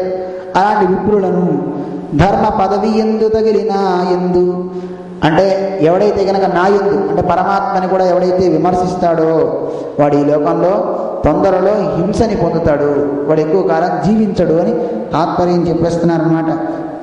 ఇలా పరమాత్మ చెప్పి తనకు కుమారుడు కలుగుతాడు, వాడి వలనే వీడికి ఆయువు మూడుతుంది అని అక్కడతో అయింది. ఆ తర్వాత హిరణ్యకశిపుడికి 4 కుమారులు పుట్టారట. వాళ్ళల్లో జ్యేష్ఠుడు పెద్దవాడు ఈ ప్రహ్లాదుడు. ఈ ప్రహ్లాదుడు పుట్టాడు. ఆ ప్రహ్లాదుని గురించి చెప్తున్నాడు నారదుడు. ఎంత గొప్పవాడో తెలిసిన ప్రహ్లాదుడు అని ఆయన గొప్ప వృత్తాంతం చూడండి. రాక్షస కులంలో పుట్టిన వీడు నతు రాక్షస చేష్టిత అన్నట్టుగా ఒక్క రాక్షస బుద్ధి లేదుటండి. ఎంత మహనీయుడండి, ఎంత గొప్పవాడండి ప్రహ్లాదుడు. లోకంలో ప్రహ్లాదుడు మనందరికీ మోడల్. చిన్నపిల్లలు కావచ్చు, పెద్దవాడు కావచ్చు, ఎవడైనా ప్రహ్లాదుడిలాగా ఉండాలి అని కోరుకోవాలి. ఆ ప్రహ్లాదుని యొక్క గుణాలను ఒకసారి వింటే మనకి తెలుస్తుంది ఎంత గొప్పవాడు ఆయన. మనకి ఆయనకి ఎంత తేడా ఉందో తెలుస్తుంది. ఎలాంటి వాట ప్రహ్లాదుడు? తన యందు అఖిల భూతములందునొక భంగి సమహితత్వంబున బరుగువాడు. అతను ప్రహ్లాదుడు తనని లోకంలో అందరినీ కూడా ఒకేలాగా భావించేవాడు. అంటే ఇప్పుడు చూడండి, లోకంలో మనందరం తినేటప్పుడేమో మంచి మంచిగా చేసుకుంటాం, ఇతరులకు పెట్టేటప్పుడేమో ఒడిలిపోయిన పళ్ళు ఇస్తుంటాం. చూడండి, అలా ఉండొచ్చున. మనం తినేవేమో అరటి పండు, ఆవులు పెట్టేటప్పుడు అరటి తొక్క కదండి. ఎంత క్లారిటీ అండి మనకి. తొక్కలో నేనేమో ఆవుకి, పళ్ళు నేమో మనకి. అది పండు తినకూడదా చెప్పండి? అది పండు తినచ్చు కదా. అంటే దానికి ఒక భావం, మనకు ఒక భావం మనం చూస్తున్నాం. కానీ ఆయన అలాంటి వాడు కాదట. సర్వభూతాలయందు ఒకేలాగా సమస్త ప్రాణులను ఆయనలానే భావించుకునేటువంటి సమదర్శి అంటారనమాట ఆయన్ని. ఒక చీమ కావచ్చు, ఒక దోమ కావచ్చు, ఒక వృక్షం కావచ్చు, ప్రతి దాంట్లోనూ నాలో ఉన్న ఆత్మే దాంట్లోనూ ఉంది అని ప్రతిదాన్ని కూడా అలా భావించేవాడు. అలాంటి గొప్ప సమదర్శి అనమాట ఆయన. తన యందు అఖిల భూతములందునొక భంగి సమహితత్వంబున బరుగువాడు. పెద్దల బొడగన్న వృత్తిని కైబడి చేరి నమస్కృతులు సేయువాడు. పెద్దవాళ్ళు ఎవరైనా కనపడితే అలా తలదించుకుని వెళ్ళిపోవడం కాదుటండి. పెద్దవాళ్ళు కనపడితే వాళ్ళకి నమస్కారం చేయడం అని ఒక గొప్ప భావం. వినయశీలిటండి. ఎంత వినయమో చూడండి పెద్దల యందు. అయితే మనం చాలామంది వంగుతారండి, వెనకాతల వీళ్ళు వస్తే వంగాలండి అనుకోకూడదండి. ఆ వినయం ఎప్పుడు వెనకాతల నుంచైనా అలాగే ఉండాలి, ముందు నుంచైనా అలాగే ఉండాలి, ఎప్పుడు అలాగే ఉండాలి. అలాంటి వినయం కలిగిన వాటైన కన్నుదోయికి నన్యకాంతలడ్డంబైన ఆయన కను సరణికి గనక ఒకవేళ అన్య కాంతలు ఎదురుపడితే ఆ కాంతని మానసికంగా కూడా వేరే రకంగా భావన ఉండదుటండి. అలా ఎదురు గనక వస్తే మాతృభావము చేసి మరలువాడు. మాతృభావము చేసి మరలువాడు. తల్లి కింద భావించి పక్కకి తిరిగి వెళ్ళిపోతాట తప్ప వాళ్ళ యందు చెడ్డ భావాన్ని పెట్టుకోట మన ప్రహ్లాదుడు. తల్లిదండ్రుల భంగి ధర్మవత్సలతను దీనులగా చింతించువాడు. ఎవరికి తల్లిదండ్రి లేకుండా దీనులు, ఎవరికి రక్షకులు లేకుండా ఉన్న వాళ్ళకి తాను తల్లిదండ్రి అయి వాళ్ళ యందు ఒక వాత్సల్యాన్ని చూపించేటి వాడట ప్రహ్లాదుడు. సకుల ఎడల సోదర స్థితి జరుపువాడు. తన స్నేహితులందరినీ తన సొంత సోదరుడిలాగా చూసుకుంటాడు తప్ప వీళ్ళు ఫ్రెండ్స్ అండి, వీళ్ళు అన్నయ్యలండి, వీళ్ళు తమ్ముళ్ళండి అని కాదుకండి. అందరూ అతనికి సమానంగానే. దైవతములంచు గురువులం దరచువాడు. ఎలాంటి వాడు ఉండే ఇతను? గురువుని మనం గురువుగానే చూస్తాం, కానీ గురువుని దైవంగా చూడాలి. మనకి శాస్త్రం చెప్తాం. ఎందుకంటే గురువు దగ్గర మనం ధర్మాన్ని, జ్ఞానాన్ని నేర్చుకునేటప్పుడు ఆ గురువుని దైవంగా కనుక మనం భావిస్తే మనకి చక్కగా జ్ఞానం అందుతుంది. అందుకే మనకి పెద్దలు చెప్తూ ఉంటారు, తండ్రి దగ్గర చదువుకునేటప్పుడు తండ్రిని గురువుగా చూడాలట. తండ్రిని గురువుగా చూస్తే ఏమవుతుంది అంటే, తండ్రిని గురువుగా చూడడం వల్ల మనకి తండ్రి అనే భావన వల్ల చులకన భావన రాదు. నాన్న పాఠం చెప్తావా చెప్పవా అని రెక్కబట్టుకు లాగట్టండి. తండ్రిని గురువుగా భావిస్తే గురువుగారి దగ్గర ఎలా ఉంటాడు? వినయంగా ఉంటాడండి. అందులో తండ్రిని గురువుగా భావిస్తే చదువు బాగా వస్తుంటే పిల్లవాడికి తండ్రి దగ్గర నేర్చుకునేటట్టయితే. ఒకవేళ గురువు గారి దగ్గర నేర్చుకుంటున్నాడు బయట అంటే గురువు దగ్గర నేర్చుకునేటప్పుడు ఆ గురువుని తండ్రిలా భావించాడు. అదే కాకుండా గురువుగా భావించామనుకోండి దగ్గరికి చేరలే. మన నాన్నగారే గురువు గారు అనుకున్నాం అనుకోండి, మన తండ్రే గురువు అనుకుంటే స్వతంత్రత ఉంటుంది. గురువుగారు నాకు చెప్పరా, నాకు పాఠం చెప్పండి, ఈరోజు నాకు ఈ తత్వం చెప్పండి, నాకు దీన్ని చెప్పండి, ఆ భగవత్ తత్వాన్ని ఏం చేస్తే నేను పొందుతానో చెప్పండి అనే ఒక మంచి భావన కలుగుతుంది. అందువల్ల గురువుని ఎలా చూడాలి? మనం తండ్రి ఎలా చూడాలట ఆయన్ని. అందువల్ల గురువుల యందు తండ్రి భావాన్ని, దైవ భావాన్ని చూచేవాట ఈ మహానుభావుడు. అయితే ఇంకా ఎంత గొప్పవాడంటే ఒక మాట చెప్తున్నారు, లీలలందును బొంకులు లేనివాడు. మాట వరసకు కూడా అబద్ధాలు ఆడటండి. ఎంత గొప్పవాడు చూడండి. ఎలా మీ ఇంటికి వచ్చారా ఎవరైనా అంటే మాట వరుసకి లేదండి అని కూడా అన్నట్టండి. మన వాళ్ళని చూస్తుంటాం చాలామంది. మన ఈ మధ్య స్వామి మీకు బొట్టు చెరిగిందండి ఇక్కడ అన్నాడు ఒక పిల్లవాడు మమ్మల్ని ఇండియాలో. అంటే ఒక పెద్ద ఆయన వస్తే ఆయనతోనే అంటున్నాడు, మేము అక్కడే ఉన్నాం అప్పుడు. ఆయన అంటే బొట్టు చెరిగిందంటే ఎక్కడ జరిగిందని ఇలా అనుకుంటున్నారు. ఇదిగోండి అర్థం ఉంది అక్కడ చూసుకోండి అన్నాడు. వెళ్ళి చూడగానే ఏప్రిల్ ఫూల్ అన్నాడు. నేను అనొచ్చినలాగా తెలిస్తే బొట్టేం జరగలే అని బాగానే ఉంది.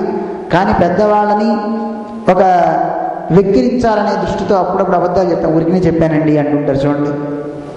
ఆ మాత్రం కూడా అబద్ధాలు ఆడటండి. లీలలందును బొంకులు లేనివాడు. మాట వరసకు కూడా ఆటలందు చెప్పట, లీల తర్వాత ప్రహ్లాదుడు మాట వరసకు కూడా అబద్ధం చెప్పనివాడుట. లలిత మర్యాదుడైన ప్రహ్లాదుడధిప. అలాంటి గొప్ప మర్యాద తెలిసినటువంటి వాడు, మహోత్తముడు ఈయన ప్రహ్లాదుడు అని ప్రహ్లాదుడి గురించి చక్కగా మనకి వివరణ ఇచ్చారు. రాక్షస కులంలో పుట్టినా ఏ రకమైనటువంటి చెడబుద్ధి ఆయనకి లేదటండి. ఇంకా ఎలాంటి వాడు, శ్రీవల్లభుడు తన్ను చేరిన ఎట్లయిన చిలికాండనెవ్వరిని చేరమరచు. ఆయన పరమాత్మని బాగా హృదయంలో పెట్టుకున్నవాడేమో, అలా పెట్టుకోవడం వల్ల అతను విష్ణుమూర్తి తన దగ్గరికి వచ్చినట్టుగా భావించి ఫ్రెండ్స్ దగ్గరికి వెళ్ళడం మానేస్తాడు. ఒకసారి ఆడుకునేవాడు స్నేహితుల దగ్గరికి వెళ్ళట, స్వామి నా దగ్గరికి వచ్చాడు అనుకుంటాట, అక్కడికి వెళ్ళట. ఒక్కోసారి అసురారిదన మ్రోలనాడి ఎట్లయిన అసుర బాలురతోడ నాడమరచు. ఆ అసుర బాలుడు అంటే రాక్షస పిల్లలందరితో వెళ్ళి ఆడుకోవడం మర్చిపోతాడు. ఎందుకని అంటే అసురారి, అసురుడు అంటే వాళ్ళ నాన్న రాక్షసుడు, ఆయనకి అరి అంటే శత్రువు. వాళ్ళ నాన్నకి శత్రువు ఎవరు? సాక్షాత్ విష్ణువు కదండి. విష్ణువునే శత్రువుగా తలుస్తాడు ఆయన. అందువల్ల ఆ విష్ణు వచ్చి ఇంతో ఆడుతున్నట్టుగా భావించేసి ఇక్కడ ఎవరు లేకపోయినా వీడు ఆడుతూ ఉంటాడు. మిగతా వాళ్ళంతా చూసి ఏం ఆశ్చర్యపోతున్నారు, ఎవరు లేకుండా ఏమంటారా ప్రహ్లాదుడు గాను ఉన్మత్తుడా పిచ్చివాడా ఏంటి తనలో తనే అలా ఆడుకుంటున్నాడు అక్కడ అంటే దేవుడు ఏదో కిచకిచలు పెడుతున్నట్టుగా, అతను ఏదో ఇలా వద్దొద్దు అన్నట్టుగా ఇలా ఆడుతున్నట్ట. ఏదో మిగతా వాళ్ళందరూ చూసి ఏమిట్రా మనతో ఆడుకోకుండా వాడు ఒక్కడే ఆడుకుంటున్నాడు. అప్పుడప్పుడు చిన్నపిల్లలు ఏం చేస్తున్నారో మనకి తెలియదు, ఒక్కడే ఆడుకుంటూ ఉంటాడు అక్కడ ఎవ్వరు లేకపోయినా, ఏదో మాట్లాడుతుంటాడు ఎవరితోనో. బహుశా వాడికి దేవుడు కనపడచ్చు, మనకు కనపడదు, అలా మనకి తెలియదండి. అందువల్ల ఈయన దగ్గర అలా అవుతున్నట్ట. భక్తవత్సలుడు సంభాషించినట్లయినా, భక్తవత్సలుడైన ఆ స్వామి వీడితో మాట్లాడుతున్నట్ట ప్రహ్లాదుడితో. అలా మాట్లాడుతుంటే పరభాషలకు మారుపలక మరచు. ఎవరన్నా వచ్చి ప్రహ్లాద అని పలికితే ఆ మాట మాట్లాడట, వాడితో మాట్లాడడం మర్చిపోతాటండి. వీడితోనే ఆ స్వామితోనే మాట్లాడుతూ ఆయన మాట్లాడుతుంటే వింటుంటాట దేవుని మాట్లాడితే. మిగతా వాళ్ళు ఎవరు మాట్లాడినా అసలు పలకనే పలకట్టేనే.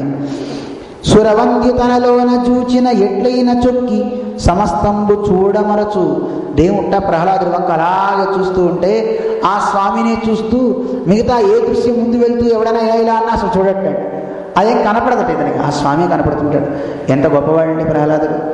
మొత్తం అంతా అదే హరిపదాంబోజ యుగ చింతనామృతమున అంతరంగము ఆయనది ఇలా ఉందిటండి.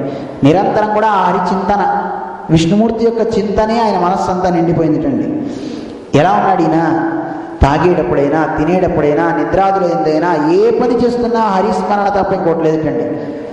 పానీయంబులు త్రాగుచున్ రుడుచుచున్ భాషించుచున్, ఏమైనా నీళ్లు తాగుతున్నా, ఏమైనా తింటున్నా, లేదు మాట్లాడుతున్నా, హాసలీలా నిద్రాదులు సేయుచున్ తిరుగుచున్ లక్షించుచున్, ఏ పని చేస్తున్నా సరే, ఓసారి తిరుగుతున్నా, నిద్రపోతున్నా, నిద్రపోయేటప్పుడు మనం కలవరిస్తాం, అరే నాకు లడ్డూ పెడతాను, నాకు పెట్టవా, నీ పని చెప్తా నాకంటాం మనమైతే.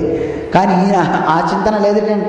నిద్రపోతున్నా కలవరిస్తున్నాడు, హరి హరి హరి అని చింతన తప్ప ఇంకో చింతన లేదు. ఎలాంటి భావన ఇతనికి ఉంది? సంతత శ్రీనారాయణ పాద పద్మయుగళీ చింతామృతాస్వాద సంధాండై మరచన్, మర్చిపోయాడన్నిటినీ. ఏ భావన కలిగి ఉన్నాడు? సంతతము ఎల్లప్పుడూ కూడా హరి యొక్క భావన తప్ప ఇంకో భావన ఏమీ లేకుండా సురారి సుతుడు ఏతద్ విశ్వమున్. ఆ హిరణ్యకశిపుని యొక్క కుమారుడైన ప్రహ్లాదుడు మిగతా విశ్వాన్ని మొత్తాన్ని మర్చిపోయాట, హరి స్మరణ తప్ప ఇంకోటేం లేదటండి ఆయన. అలాంటి గొప్పవాడు ప్రహ్లాదుడు. నిరంతరం ఆ భగవంతుని యొక్క భావన తప్ప ఇంకేం లేదయ్యా. అలాంటి ఈయన పిల్లవాడు నిరంతరం విష్ణువు యొక్క చింతన, ఈ రకమైనటువంటి శ్రద్ధ కలిగినటువంటి చూసి హిరణ్యకశిపుడు అనుకున్నట్టు ఏమిటి ఇలా తయారవుతున్నాడు వీడు అని ఇతన్ని ఎలా అయినా సరే చదివించాలి అనుకున్నాడు. షండామార్కులని శుక్రాచార్యుని యొక్క కుమారుడు అనమాట, ఇద్దరు కుమారులు, షండు షండామార్కుడు అని ఇద్దరు అనమాట. వాళ్ళిద్దరిని పిలిచాట ఆయన. పిలిచి హిరణ్యకశిపుడు శుక్రాచార్యుని యొక్క కుమారులు, వాళ్ళిద్దరిని పిలిచి ఎలా అయినా సరే మా పిల్లవాడికి మీరు విద్యలు చెప్పాలి, షండు అమర్కుడు అని అనమాట. వీళ్ళిద్దరిని పిలిచి చెప్పారు, మా వాడికి ఎలా అయినా సరే విద్య నేర్పండి. అయితే ఈ విద్యలో ధర్మ అర్థ కామాలు తప్ప మోక్షం తప్ప మిగతా అని చెప్తారండి. అర్థకామాల గురించి, ధర్మం గురించి. మన విద్యలు కూడా అలాగే ఉన్నాయండి. హిరణ్యకశిపుడి దగ్గర ఉన్న విద్యలే ఈ లోకంలో మనం ఏ ఉద్యోగం చేసి ఎలా మనం సంపాదించుకోవాలో మనకి చెప్పేవి తప్ప, సబ్బులు ఎలా తయారు చేసుకోవచ్చు, తర్వాత గాలిలో ఆక్సిజన్ శాతం ఎంత, తర్వాత ఏమో మన ఓజోన్ పొరకు ఎంత బొక్క పెట్టచ్చు, సూర్యకిరణాలు స్ట్రైట్గా వచ్చి మనుషుల మీద పడి ఎలా పాడైపోవచ్చు, అంతరిక్షాన్ని ఎలా డ్యామేజ్ చేయొచ్చు, ఆ గ్రహంలో ఈ గ్రహంలో అడుగు పెట్టాలనుకున్నాడు కానీ వైకుంఠంలో ఎలా అడుగు పెట్టాలని ఎందుకు ఆలోచించరండి? కదండి. దాని గురించి ఆలోచనే లేదు. ఎంతసేపు నిరంతరం ఏ పిల్లవాడిని అడిగినా నువ్వేమవుతావురా అంటే నేను భగవంతుడిని అవుతాను అంటాడు ఎవడెవడు. మరి ఏమవుతావురా అంటే నేను ఐటీ అవుతా అంటాడు, లేదంటే ఏమో సాఫ్ట్వేర్ అంటాడు, లేదా హార్డ్వేర్ అంటాడు, ఏదో ఒక వేరు. వాడికి అది తప్ప భగవంతుని దగ్గరికి పోదామను, భగవత్ చింతన నాకు కలగాలను అసలు బుద్ధే పుట్టదే. ఎంత ఆశ్చర్యం వేస్తుందండి. 5 ఏళ్ల పిల్లవాడు, చిన్న పిల్లవాడు అంత గొప్ప భగవంతుని యొక్క అనుసంధానమే తప్ప అతనికి ఇంకేం లేదని అంటున్నాడే. అలాంటి ఇన్ని ఎలా అయినా సరే చదువు చెప్పించాలని పిలిచి, తండ్రి ఎరా నాన్న నీకు చక్కగా ఏం చదువుకుంటావు ఏమిటి అంటే, వీడు ఎంతసేపు భగవంతుడి తప్ప ఇంకేం చెప్పట్లేదటండి. అది చూసి హిరణ్యకశిపుడు అనుకున్నట్ట, ఎవడో మా పిల్లవాడిని పాడు చేస్తున్నాడు, ఇలా మా వాడు పాడైపోవడానికి గల కారణం ఎవరో తెలుసుకొని వాళ్ళతో స్నేహం లేకుండా మా వాడికి మంచిగా చదువు చెప్పండి అని వాళ్ళు చెప్పారటండి. వాళ్ళ గురువుల దగ్గరికి వెళ్తే ఎంతసేపు విష్ణుమూర్తి యొక్క చింతన తప్ప ఈ పిల్లవాడికి ఇంకో చింతన లేదు. ఒరే మీ నాన్న చంపుతాడురా, విష్ణువుని తప్ప మిగతా కాదురా, మిగతా వాటిని నువ్వు భావించు, విష్ణువుని వదిలి అసలు నీ మనస్సు ఆయన మీదకి ఎలా పోతుందిరా అన్నట్టండి. వెంటనే చెప్పాడు, నాయన ఇది నా సంగతి కాదు, నేనేం చేయమంటారు, ఇనుము అయస్కాంత సన్నిధి నెట్లు భ్రాంతమగు. ఎలా అయితే ఇనుము దగ్గర అయస్కాంతం పెడితే ఎలా ఆ అయస్కాంతం ఇనుమును ఆకర్షిస్తుందో, అలాగా హృషికేశు సన్నిధి నా విధమగు గరుగుచున్నది, నా మది కూడా అలా కరిగిపోతుంది. ఆ హృషికేశుడు నామం చెప్తే సార్, నేనే చెప్పక్కర్లే, ఎవడైనా నారాయణ అంటే చాలు నేను అలా అయిపోతున్నాను అని దైవ యోగం చేత విష్ణువు మీద భక్తి వస్తుంది తప్ప కావాలని మనం కోరుకుంటే విష్ణు భక్తి కలగదండి. నరాణం క్షీణ పాపానాం కృష్ణే భక్తి ప్రజాయతే అని మనకి శాస్త్రం చెప్తుంది. ఎన్నో వేల జన్మలు మనం పొందిన కృష్ణ భక్తి కలగాలి అంటే ఆ కృష్ణుని యొక్క అనుగ్రహం ఉంటే తప్ప మనకు కలగదు. మనంతలో మనం వెళ్ళి ఆ తపస్సులు చేసి పొందాలంటే వచ్చేది కదా భక్తి. అది ఆయన చెప్తున్నాడు, కృష్ణ భక్తి కావాలి కావాలి అంటే వచ్చేది కదా అది. ఆ నారాయణ యందు భక్తి కలగాలి అంటే అది ఆయన తప్ప నా మనస్సు ఇంకో దాన్ని పొందదు. నన్ను ఏం చేయమంటారు, మీరు ఎంతసేపు ఈ అర్ధకామాలను చూడండి అర్ధకామాలను చూడండి అంటున్నారు. మీకు ఉదాహరణ చెప్తాను వినండి. మందార మకరంద మాధుర్యమును తేలు మధుపంబు బోవునే మదనములకు. మీకు ఒక విషయం చెప్తాను వినండి. మందార పుష్పంలో ఉండే మకరంద మాధుర్యాన్ని గురవడానికి తామర తుమ్మెద వస్తుంది, కానీ ఉమ్మెత్త పూల దగ్గరికి వెళ్తుంటండి తామర, అది మన తుమ్మెద ఉమ్మెత్త పుష్పం దగ్గరికి వెళ్ళదండి. అలాగే నిర్మల మందాకిని వీచికలతో గురాయించచునే తరంగిణులకు. ఇంకో మాట చెప్తున్నారు, నిర్మల మందాకిని వీచికల దూగు. నిర్మలమైనటువంటి గంగానది ప్రవాహాల్లో వెళ్ళి చక్కగా ఆస్వాదిస్తూ ఆ హంసలు తిరుగుతాయి తప్ప అక్కడ ఇక్కడ ఉండేంటి వాగుల దగ్గర వంకల దగ్గరకు వెళ్ళి కాలువల దగ్గర చిన్న చిన్న పిల్ల కాలువల దగ్గర వెళ్ళి ఆ హంసలు తిరగవయ్యా. లలిత రసాల పల్లవ ఖాదీ చొక్కు కోయిల చేరునే కుటజములకు. మామిడి తీయ మామిడి లేత చిగుళ్ళు తిని చక్కగా కూతలు కూసేటటువంటి ఆ కోయిల మల్లె పుష్పాల దగ్గర వెళ్ళి అవి తిని అరుస్తుందే, అరవదు కదా. దానికి ఎంతసేపు ఆ తీయని మామిడి పండు పుల్లని మామిడి పండు దాన్ని కొరికి చక్కగా అక్కడ కూతలు కూస్తుంది తప్ప ఇంకో చోటకి వెళ్ళి మల్లె పుష్పాల దగ్గరికి వెళ్ళి అది దాని గురాలను అదుకోదు. అలాగే పూర్ణేందు చంద్రికా స్ఫురిత చకోరకం బరుగుని సాంద్రనీహారములకు. చకోర పక్షి ఆ మేఘంలో ఉండే తీర్థాన్ని తాగుతుంది తప్ప వెళ్ళి అది మామూలుగా ఎక్కడో ఉండే నీటిని మంచు పొరల దగ్గరికి వెళ్ళి ఆ మంచు పొరల్లో ఉన్నటువంటి ఆ తీర్థాన్ని తాగడానికి పోదు. అలాగే నామది కూడా అంబుజోదర దివ్య పాదారవింద చింతనామృతపాన విశేషమత్త చిత్త మేరీ తీని తరంబు చేరనేర్చు. నిరంతరం ఆ పరమాత్మ అనేంటి మేఘం, ఆ మేఘం యొక్క తీర్థాన్ని ఆ నామాన్ని చక్కగా నిరంతరం తాగి మత్తుడై ఉన్నటువంటి నా మనస్సు ఇంకో దాన్ని ఎలా నేరుస్తుంది అనుకున్నారు గురుగారు? నాది ఇంకోటి చదవలేదు. ఈ మనస్సు ఎప్పుడు ఆయన ఎందే ఉంటుంది తప్ప ఇంకోటి నా మనస్సు వాటి వైపుకు పోదు అని ప్రహ్లాదుడు చెప్తాడు. వాళ్ళంతా అనుకున్నారు, రే మీ నాన్న నీకు తెలియదు, చాలా ఇబ్బందులు పాలవుతావు అని గురువుగారు చెప్పిన తర్వాత సరే గురువుగారు ఏం చెప్తే అది చదివేవాటండి. గురువులకి ఎప్పుడు ఎదురు చెప్పేవాడు కాదు. గురువులు చెప్పినవన్నీ నేర్చుకుంటున్నాడు. గురువులకు కూడా ఆనందం వేసింది, మనం చెప్పినవన్నీ చదువుతున్నాడు కదా, చాలా సంతోషం. ఒకసారి గురువు హిరణ్యకశిపుడి దగ్గరికి తీసుకెళ్ళి తీసుకెళ్ళారట.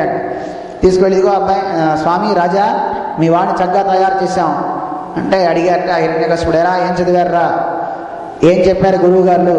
అబ్బో చాలా చెప్పారు నాన్న అంటే పిల్లవాడిని చూడగానే గబగబా కాగలించేసుకున్నాడు, తలంటి పోయించేశాడు. చక్కగా వాడికి అలంకారం చేసి ఒళ్ళో కూర్చోబెట్టుకుని ఒకసారి ఏం చెప్పారు నీకు చెప్పు ఒకసారి. చదివించిరి నన్ను గురువులు, నాన్న వాళ్ళు చదివించారు నన్ను బాగా. ఓ రైట్ నాన్న, అందుకే పంపించాను నిన్ను. ఏం చెప్పారు రా?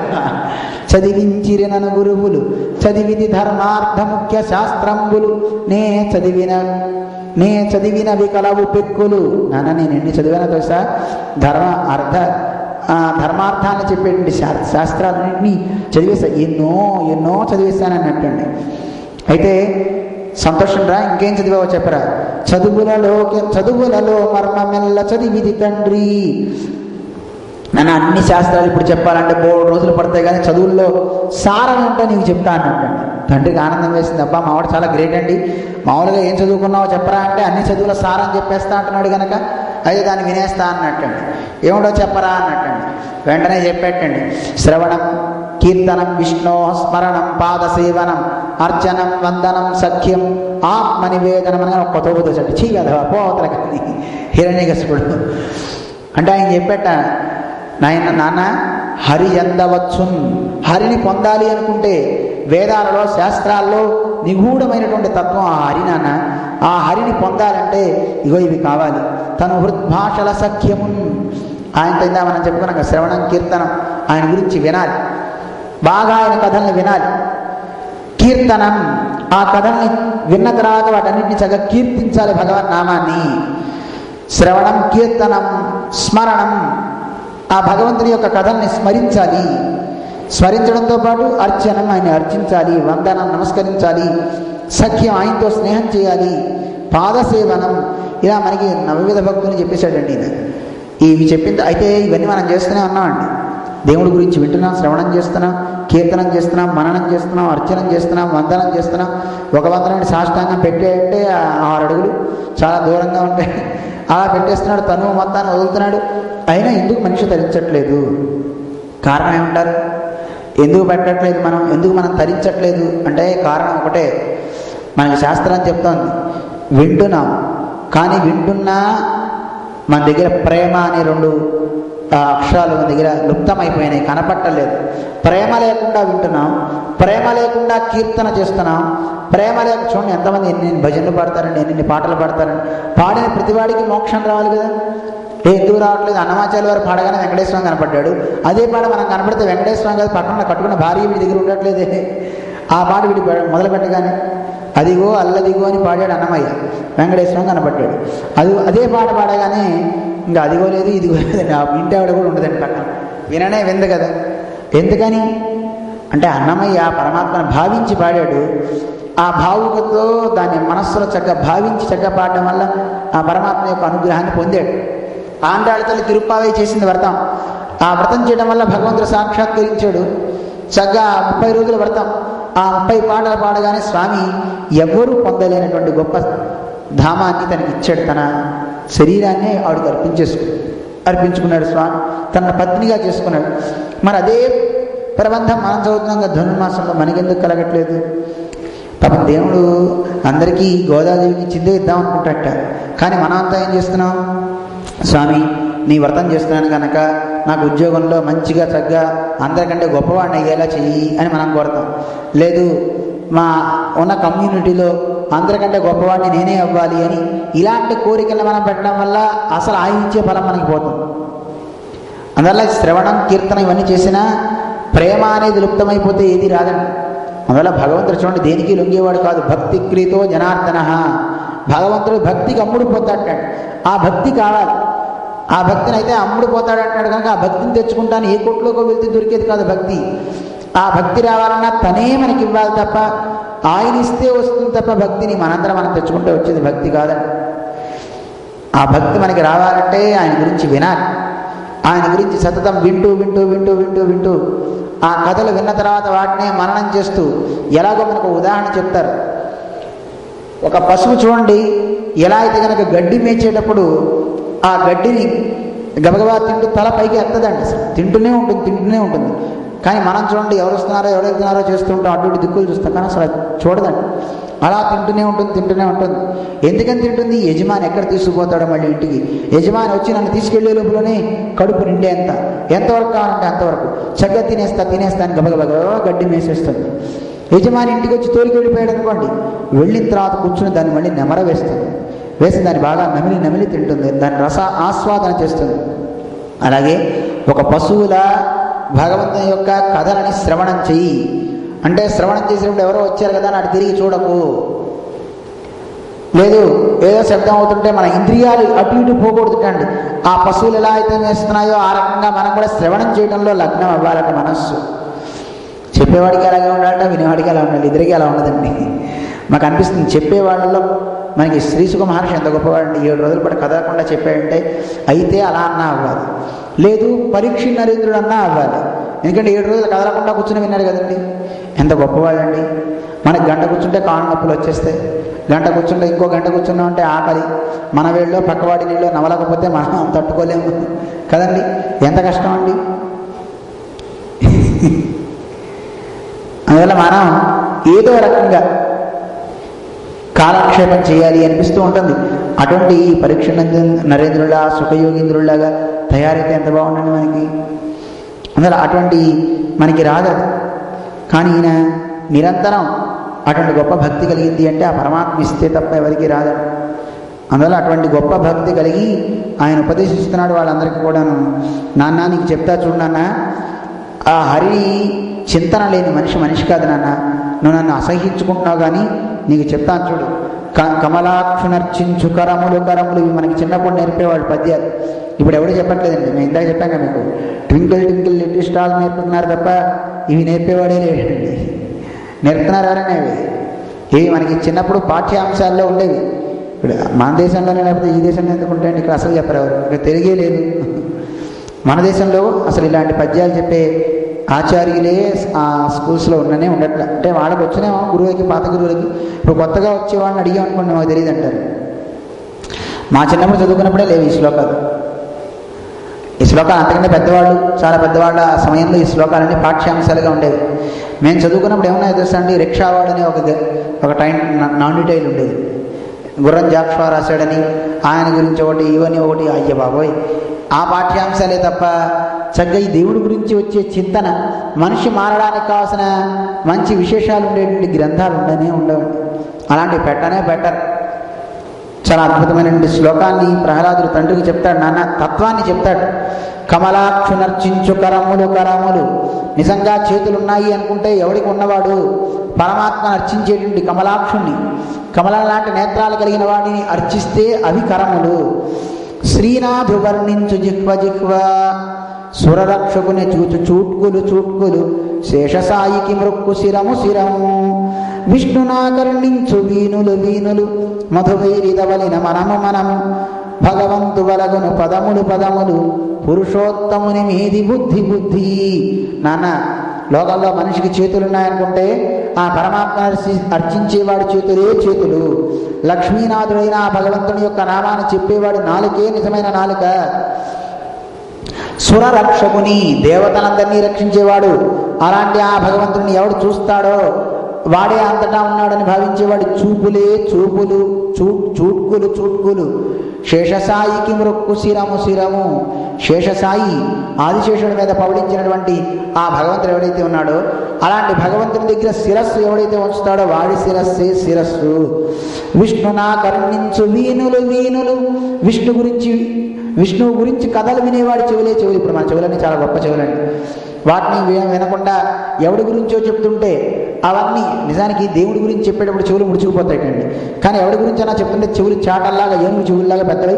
ఇంకా చెప్పు వాడు అలా అన్నాడా, తర్వాత ఇంకేమన్నాడని చెవులు చాటలు అవుతాయండి. దేవుడి గురించి చెప్తుంటే సూర్యుడు వస్తే ఎలా అయితే కనుక కమల ఎలా అయితే ముడుచుకుంటుందో అలా ముడుచుకుపోతాయండి. మరి అలా అయిపోతుంది. అందువల్ల అలా ఉండకూడదు. మధువైరిదవలిన మనము మధు అనే రాక్షసుని చంపినటువంటి ఆ భగవంతుడిని ఎవడు మననం చేస్తాడో వాడిదే నిజమైనటువంటిది ఆయన మనకి చెప్తున్నా. అలాంటి వాడిదే గొప్ప మనస్సు. భగవంతుని వలగను పదములు పరమాత్మ యొక్క ఆలయానికి వెళ్ళే వాడి పాదాలు నిజమైన పాదాలు. అందుకే మన ముకుందమాలలో కులశేఖరులు కూడా చెప్తారు, హరేర్ గచ్చాంగ్రి యుగ్మాలయం. తండ్రి నిజమైన పాదాలు ఉన్నందుకు ఏమిటి చేయవలసింది అంటే రోజు నీ ఆలయానికి రావాలి అని చెప్తారు. చాలా అందంగా చెప్తారు మన కులశేఖరాలు వారు. పురుషోత్తముని మీది బుద్ధి బుద్ధి. ఎవడైతే పరమాత్మ గురించి ఆలోచిస్తాడో అలాంటి వాడి బుద్ధి నిజమైన బుద్ధి. దేవదేవుని చింతించు దినము దినము.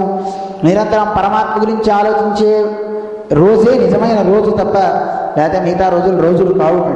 చక్రాస్తుని ప్రకటించు చదువు చదువు. విష్ణువు గురించి శ్రీమన్నారాయణ గురించి చెప్పేంటి చదువే నిజమైన చదువు తప్ప మిగతా చదువు కావు చెప్పేస్తున్నాడు మనకి ప్రహ్లాదుడు. కుంభినీదవు చెప్పేడి గురుడు. అందువల్ల గోవిందుని గురించి బోధించే గురువే నిజమైన గురువు తప్ప ఆ గోవిందుని గురించి కాకుండా మిగతా వేటి గురించి చెప్పే గురువు కాడు. తండ్రి హరిచేరుమనియే తండ్రి. లోకంలో విష్ణువుని సేవించమనే తండ్రి తప్ప విష్ణు సేవ మాను అని చెప్పే తండ్రి కాదుటండి. ఎంత చక్కగా చెప్పారండి. కంజాక్షుని కాని కాయం దుకాయమే. విష్ణుమూర్తి యొక్క ఆయన సేవకి కాని శరీరమేనా? ఎలాంటిది ఆ శరీరము? పవన గుంభిత చర్మ భస్త్రిగాక. అప్పుడప్పుడు చూడండి తోలు తిత్తి అంటుంటారు మనకి, రబ్బర్తో ఉంటుంది చూడండి, గాలి కొట్టేటప్పుడు ఆ ట్యూబ్ ఊగుతూ ఉంటుంది చూసారా అండి. అలాంటి కొలిమి తిత్తి కూడా చెప్తూ ఉంటారు. కొలిమి దగ్గర అగ్ని దగ్గర కొలిమి పెడతారు కదండి. ఆ కొలిమి తిత్తి ఎలా అయితే ఉంటుందో విడిది అలాగే వీడి శరీరం కూడా. గాలి పీల్చుకొని వదులుతుంటాం కదా మన శరీరం కూడా, అలాంటి శరీరమే వీడిది కూడా అవుతుంది. ఎందుకు పనికిరాని కాయం అవుతుంది, వాడి శరీరం అవుతుంది. వైకుంఠపు కూడా వక్త్రమే. విష్ణుమూర్తి యొక్క వికుంఠుడు అంటారు పరమాత్మని. వైకుంఠమే నికేతనంగా కలిగిన వాడనమాట ఆయన. అలాంటి ఆ స్వామిని పొగడని నోరేనా?